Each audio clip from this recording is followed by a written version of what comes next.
बिस्मिल्लाहिर्रहमानिर्रहीम। अस्सलामुअलैकुम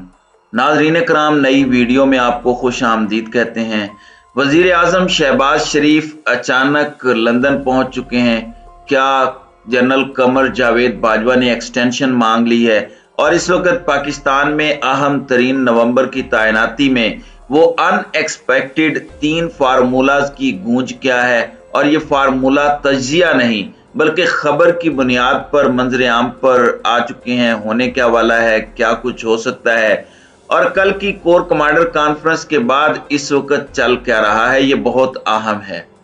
नाज़रीन कराम, इस वक्त मुल्क में तमाम तर सियासी कुव्वतों की और आवाम की नज़रें अहम तरीन तैनाती पर हैं, और मैं ज़ाती तौर पर यह समझता हूँ कि ये वो तैनाती है जिसने पाकिस्तान की नेशनल सिक्योरिटी और पाकिस्तान के तमाम तर मामलात को लेकर चलना होता है। और इस सब के अंदर अगर बात की जाए तो इस तैनाती में इसे कंट्रोवर्शियल बनाने की कोशिशें जो हैं वो नहीं होनी चाहिए, लेकिन जाहिर बात है कि पाकिस्तान में कुछ ज़मीनी हकायक भी हैं, कुछ ग्राउंड रियलिटीज़ भी हैं, और फॉर्चुनेटली या अनफॉर्चुनेटली सारी की सारी तवज्जो जो है वो तमाम तर सियासी कुव्वतों की इस तैनाती पर ही रहती है। और इस सब के अंदर जाहिर बात है खान साहब जो हैं उन्होंने इस तैनाती के हवाले से जो कैंडिडेट्स हैं उन पर तो कोई एतराज़ नहीं किया, लेकिन उन्होंने तैनाती करने वालों पर एतराज़ किया है कि ये चोर और लुटेरे जिनके पास मैंडेट नहीं है वो कैसे ये तैनाती कर सकते हैं। इसके साथ ही साथ आपको याद होगा कि इमरान खान ने एक फॉर्मूला दिया था कि अगले आर्मी चीफ की तैनाती को डेफर कर दिया जाए और ऑटोमेटिकली वो एक एक्सटेंशन का मामला हो जाएगा current army chief general Qamar Javed Bajwa का। लेकिन वो आए तारीख इलेक्शन की तारीख के साथ, यानी कि डेफरमेंट उस वक्त तक जब तक अगला इलेक्शन और एक मैंडेट लेकर गवर्नमेंट नहीं आ जाती। अब यहाँ पर कुछ ऐसे दावे सामने आ रहे हैं और कुछ ऐसी खबरें सामने आ रही हैं। एक तो शहबाज शरीफ मिस्र में एक कॉन्फ्रेंस में शरीक थे और वो पाकिस्तान आ रहे थे, और उन्होंने एक ट्वीट भी किया कि ऑफ टू पाकिस्तान, यानी मैं पाकिस्तान की तरफ वापस जा रहा हूं। लेकिन अचानक उन्होंने अपना वो ट्वीट डिलीट कर दिया और हंगामी बुनियादों पर ही शहबाज शरीफ ने लंदन की परवाज पकड़ ली और लंदन में अपने बड़े भाई जो कि टेक्निकली डिफेक्टो पाकिस्तान के सुप्रीम प्राइम मिनिस्टर हैं या सुपर प्राइम मिनिस्टर हैं, उनसे अहकामात लेने के लिए और उनसे मशवरा करने के लिए शहबाज शरीफ वहां पर पहुंच चुके हैं।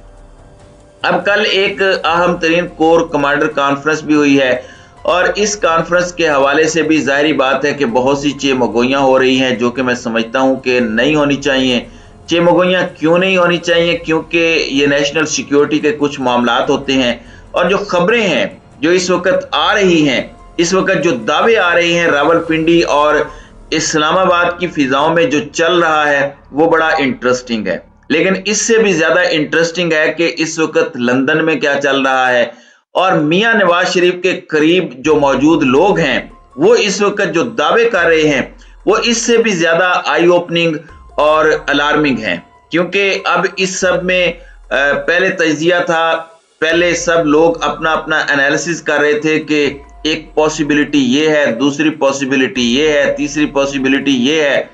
लेकिन इसके अंदर हमारे एक बड़े अहम सहाफ़ी हैं अनीक नाजी साहब, ये लंदन में मुकीम है और पाकिस्तान की सहाफत में एक बड़ा इनका अहम किरदार है, और इनके लंदन में मौजूद होने और बड़े करीबी सोर्सेज हैं इनके पाकिस्तान मुस्लिम लीग नवाज में, या फिर अगर ये कहा जाए कि शरीफ फैमिली में या मियां नवाज शरीफ फैमिली की जो खबर है, चाहे वो डार साहब के हवाले से हो, मरियम नवाज के हवाले से हो या नवाज शरीफ के हवाले से हो, तो इस हवाले से इनके सोर्सेज बड़े तगड़े होते हैं। और इन्होंने एक दावा किया है और कहा है कि यह दावा नहीं है, न तजिया है, बल्कि मैं खबर दे रहा हूं। और खबर उन्होंने ये दी है कि जो इस वक्त मौजूदा आर्मी चीफ हैं उनके कुछ दोस्त अहबाब और उनके कुछ रिश्तेदार नवाज शरीफ के पास कुछ फार्मूलाज लेकर गए हैं, और शहबाज शरीफ भी यही फार्मूलाज डिस्कस करने अपने बड़े भाई के पास तशरीफ ले गए हैं। इनमें 3 फार्मूलाज हैं जो इस वक्त जेरे बहस चल रहे हैं। एक फार्मूला नंबर 1 है, ये है कि इस वक्त एक एक्सटेंशन दी जाए 7 महीने की, और ये जब गवर्नमेंट जाए तो इसके साथ ही जो मौजूदा आर्मी चीफ हैं वो भी चले जाएं और जो गवर्नमेंट है वो अपना टेन्योर पूरा करे, यानी कि हुकूमत अपनी मुद्दत पूरी करे और मौजूदा आर्मी चीफ जो नाजी साहब क्लेम कर रहे हैं और खबर दे रहे हैं, उन्होंने ये बात बार बार कही और बताया कि मौजूदा आर्मी चीफ भी रहें और जो अगला आर्मी चीफ है वो डेजिग्नेट कर दिया जाए, यानी ये बता दिया जाए कि ये बंदा अगला आर्मी चीफ होगा 7 माह के बाद, और 7 माह तक मौजूदा आर्मी चीफ सारी चीजों को लेकर चले। ये फार्मूला नंबर 1 है। जबकि फार्मूला नंबर 2 जो नवाज शरीफ को दिया गया है, जो कि इमरान खान के दिए गए फार्मूले से काफी करीब है,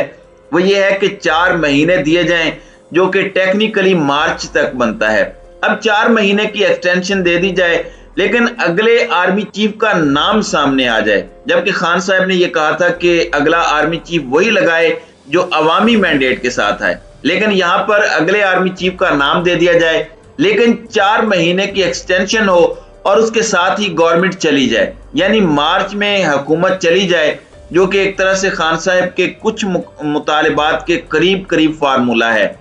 जबकि इसके साथ जो तीसरा फार्मूला इस वक्त क्लेम किया जा रहा है, वो तीसरा फार्मूला ये है कि इमरान खान का एक प्रेशर है, इसलिए इसको मद्देनजर रखते हुए एक vice army of chief of army staff का ओहदा किसी को दे दिया जाए। नॉर्मली इसकी मिसाल जाहिर बात है मार्शल लॉ के अदवार में मिलती है, क्योंकि आर्मी चीफ उस वक्त मुल्क की भाग दौड़ भी संभाल रहे होते हैं, और मुल्क की जब वो भाग दौड़ संभाल रहे होते हैं तो आर्मी के मामलात देखने के लिए एक वाइस चीफ की जरूरत होती है। तो ये वाला भी एक ऑप्शन जो है ये क्लेम किया जा रहा है कि नवाज शरीफ की टेबल पर रखवाया गया है। अब यहाँ पर बहुत से मामलात हैं। अब इन दावों के अलावा भी बहुत से सहाफ़ी हैं जो मुख्तलिफ बातें कर रहे हैं। कल जब कोर कमांडर कॉन्फ्रेंस खत्म हुई, वो सहाफ़ी जो नून लीग के सर्कल के करीब समझे जाते हैं, वो सहाफ़ी जिनके नून लीग के साथ अच्छे रवाबित हैं, या आप कह लें कि जिनके सोर्सेज बड़े तगड़े हैं, जाहिर बात है हर सहाफ़ी का एक सोर्स होता है, उसकी एक अप्रोच होती है, और वह एक सर्टन ग्रुप या पॉलिटिकल पार्टी की अप्रोच होती है। कुछ की डिफेंस में बड़ी अच्छी अप्रोच होती है, कुछ की पीटीआई को लेकर एक बड़ी इंटरनल बातें पता चल जाती हैं, और इसमें कोई मुज़ायका भी नहीं होता। लेकिन ये पूरे का पूरा मामला जो है, इसमें सऊदी अरब का किरदार, वली-अहद का दौरा पाकिस्तान, वली-अहद का पैगाम, वली-अहद की शहबाज शरीफ से मिस्र में मुलाकात, इस सब से भी इन डॉट्स को कनेक्ट किया जा रहा है। लेकिन ये जो दावा नाजी साहब ने किया है और बड़े वसूख से किया है, मैं ये समझता हूं कि इस वक्त जितने भी कंसेंसस बिल्डअप हो रहे हैं या होने चाहिए, और इस तरह की जो एक ओवरऑल परसेप्शन है ये क्रिएट ना हो तो ज्यादा बेहतर है। मुल्क के मफाद में भी यही है, तमाम सियासी कुव्वतों के, मुल्क के और इदारे के मफाद में भी यही है। अगर हम एक होलिस्टिक अप्रोच में देखें तो मैं ये समझता हूं कि तमाम तर चीजें नॉन कंट्रोवर्शियल रहें, और इसके अंदर स्पेकुलेशन जो है वो नहीं होनी चाहिए। ये मेरी अपनी अंडरस्टैंडिंग है, क्योंकि इन द लॉन्गर टर्म इसमें मुल्क का नुकसान ज्यादा हो सकता है। तो नाज़रीन इकराम, आपकी इस वीडियो के हवाले से क्या राय है? अब अपनी राय का इजहार कमेंट सेक्शन में जरूर कीजिएगा।